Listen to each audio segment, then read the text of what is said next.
Oi, pessoal, tudo bom? Aqui é a Marina Cabral. Eu sou convidada do professor Murilo para gravar algumas videoaulas como material de apoio para vocês.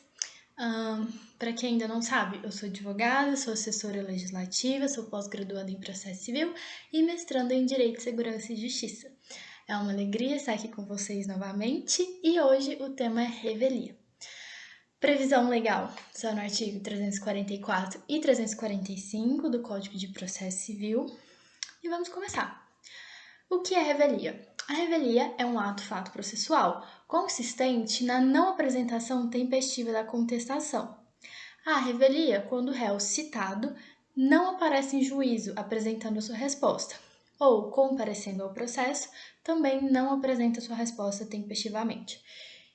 Esse conceito eu retirei do curso do livro, Curso de Direito Processual Civil, do Fred Didier Júnior. Bom, como vocês podem perceber, acontece a revelia quando o réu deixa de apresentar a sua resposta, quando ele deixa de apresentar a contestação. Ou, se é o caso dele apresentar, ele apresenta fora do prazo. Então, nós consideramos também que ocorreu a revelia. Um ponto interessante aqui. A revelia não é sinônimo de presunção de veracidade. Nós vimos na aula passada, na aula sobre contestação, que aquilo que o réu não contesta é presumido como verdadeiro pelo juiz, certo? Mas isso não é sinônimo de revelia. A revelia ela é um ato-fato do processo. O que isso significa?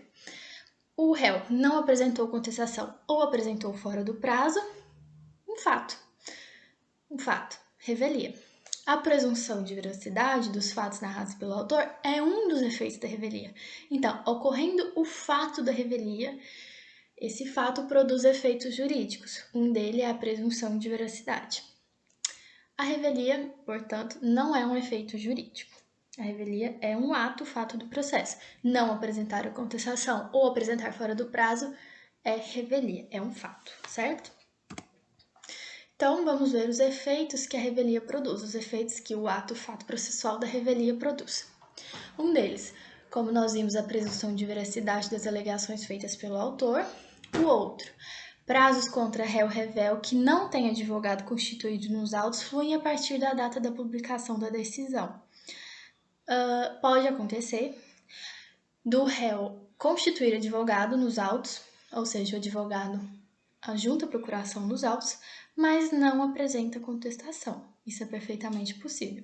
No caso do réu não comparecer para apresentar sua defesa e também não constituir advogado, os prazos para ele, os próximos prazos processuais para ele, vão começar a correr a partir da publicação da decisão e não a partir da intimação, como ocorreria se ele tivesse advogado.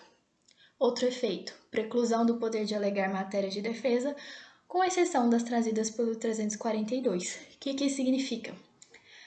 Como a contestação é o momento para que o réu apresente as suas teses de defesa, ele não apresentando a contestação, preclui o direito dele, ele perde o direito de futuramente apresentar essas matérias de defesa, com exceção das hipóteses do artigo 342 que nós vimos na videoaula passada sobre a contestação. Outro efeito, possibilidade de julgamento antecipado da lide. Significa que há possibilidade, caso seja do interesse do autor, de que o juiz entenda que o processo está apto para o julgamento, ou seja, que não sejam produzidas provas no processo, que seja que se pule essa fase do processo de produção de provas. Então, o processo ficaria assim: pedido inicial do autor, citação do réu, ele não apresenta defesa, o juiz entende que o processo está apto para julgamento e julga o mérito com base naquilo que o autor alegou no inicial. O artigo 344, se o réu não contestar a ação, será considerado revel e presumir-se-ão verdadeiras as alegações de fato formuladas pelo autor. Bom, Como tudo tem uma exceção no direito, a revelia não produz o efeito mencionado no artigo 344, se, ou seja, o juiz não vai presumir como verdadeiros os fatos alegados pelo autor se, havendo pluralidade de réus, algum deles contestar a ação. Então, se tiver mais de um réu e um deles contestar a ação, certo? O litígio versar sobre direitos indisponíveis. Terceiro, a petição inicial não estiver acompanhada de instrumento que a lei considere indispensável. Então, por exemplo, o autor fez alguma alegação, mas ele não juntou, por exemplo, uma certidão que era necessário para comprovar essa alegação dele. Então, nesse caso, o juiz não vai considerar como verdadeiro aquilo que o autor falou. Quarto, as alegações de fato formuladas pelo autor forem inverossímeis ou estiverem em contradição com prova constante nos autos. Pode acontecer daquilo que o autor estiver narrando ser totalmente descabível e tiver contrário, inclusive às provas que ele mesmo acostou nos autos. Então, também é um caso do juiz não considerar como verdadeiro aquilo que ele narrou no inicial, certo? Aquilo que nós falamos, os prazos contra o revel que não tenha patrono nos autos fluirão da data da publicação do ato decisório no órgão oficial. Parágrafo único. O revel poderá intervir no processo em qualquer fase, recebendo no estado em que se encontrar. Então, por exemplo, o réu revel compareceu no processo no momento de produção de provas.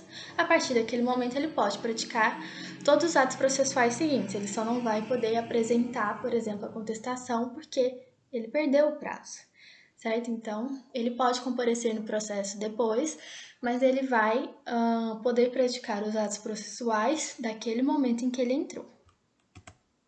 É isso, pessoal. Ficamos por aqui. Muito obrigada, agradeço a atenção de vocês e até a próxima.